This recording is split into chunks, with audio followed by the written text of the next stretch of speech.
Good evening, my friends. The Ram Man here. Wanted to talk to you about basic factory disc brake setups and the kit and/or the kits that we sell. Wanted to give some information for the general public about this factory stuff, shed some light on disc brake kits and some general knowledge to begin with.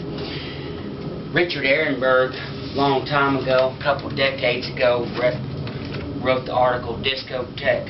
It was the first article describing basically how to steal the components from an A body and such, describing spindles, caliper brackets, calipers, and the such. Forever, the basic swap to put disc brakes on a Mopar, basically from about 1962 up, this can be done. It's a factory swap, it's a bolt-on swap, it doesn't alter the geometry at all, and it consists of all factory components. Like I said, forever the swap for disc brakes on our cars has been to go steal some A-body stuff. Specifically, the A-body stuff bolts on from 1973 through 1976.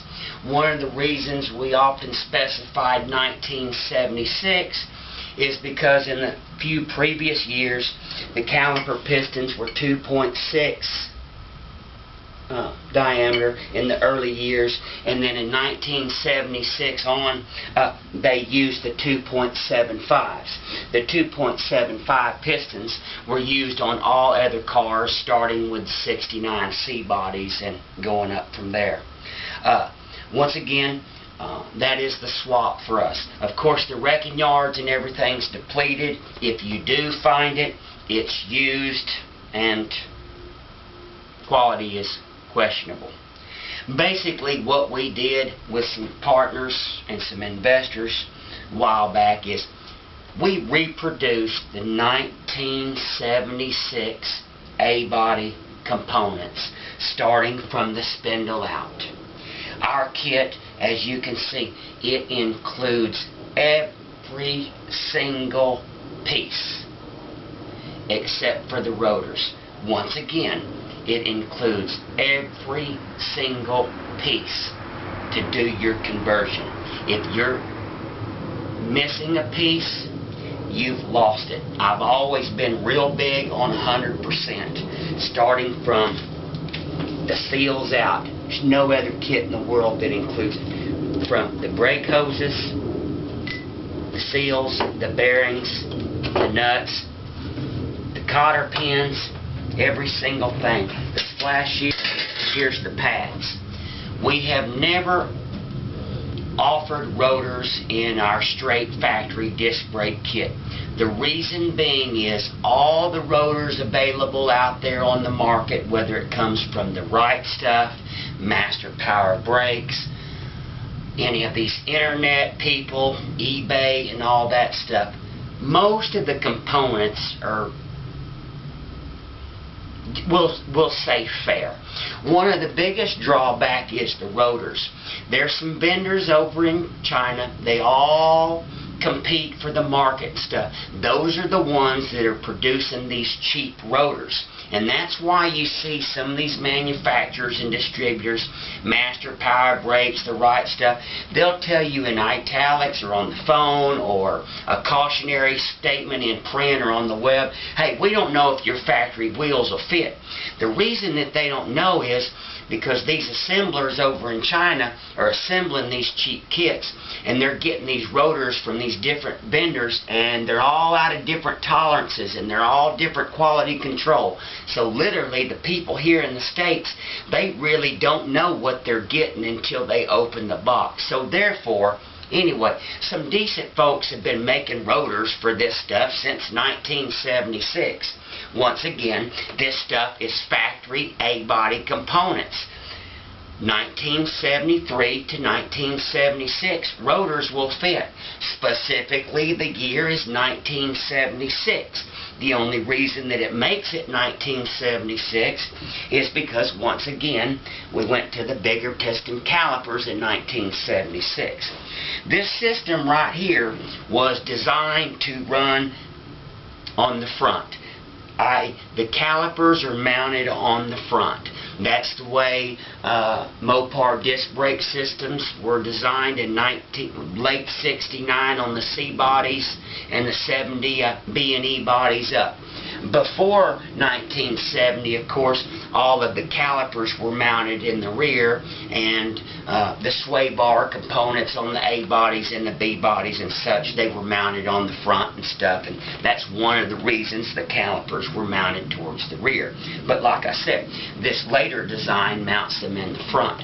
Now, if you have some sway bar problems or some interference problems, Mopar did design this slider kit for some rear calipers just a couple years. So if you want to run the calipers on the rear with factory components and not some jury rig stuff with some hoses and flipping sides of the spindles and having all that Mickey Mouse problem, I can supply you with factory rear mount calipers for $150. And those are designed to be mounted on the rear, and if you have a sway bar or any type of other problem, you won't have any problems at all. This kit is designed on the slider type design. These calipers right here, they slide on these machine ways. Chrysler, 1970, late 69, 70, 71, and 72, Chrysler used these caliper brackets. These are called the pin style caliper brackets, often called the floating style caliper brackets, and this system was designed for a pin type caliper right here. In 1973, Chrysler on all car models went to this sliding design. It's very simple. It was cost effective. They're already having the budget crunch of the late 70s. You remember the gas embargo and the big cars, and they were looking for ways to save money, but an effective system. Of course, this slider design was used by Chrysler and others for a while. Now, these original designs were designed around a 11-inch rotor. These are 11-inch rotor. These are 11-inch standard rotor. Like I said, you can walk into any auto parts on the planet Earth and say, I need rotors for a 1976 Duster. And you're going to get rotors that have been manufactured by the tens of thousands. They're going to be balanced. They're going to be trued. And they're going to fit your wheels. You can take it to the bank. Napa's not going to sell you a rotor that doesn't fit. You can take that to the bank. Ram Man's not going to sell you something that doesn't fit either. So here's our base kit designed for 11-inch rotors. Like I said, it includes everything. If you want to go to rear mount calipers, that's an option. If you want to go to the larger rotors, the 1175s, they're only 3/4 of an inch larger, but it is on the outside diameter, and it gives a lot bigger surface area, and of course a lot more weight and mass, and that's really what we're looking for in a rotor. The more mass it has, the more kinetic energy it can soak up and turn to thermal energy, more heavy stops you can make. It's all in the mass of the rotor and the clamping force of the caliper. If you would like to upgrade to the 1175 rotors, and this is also a real good idea for people that want to run manual brakes,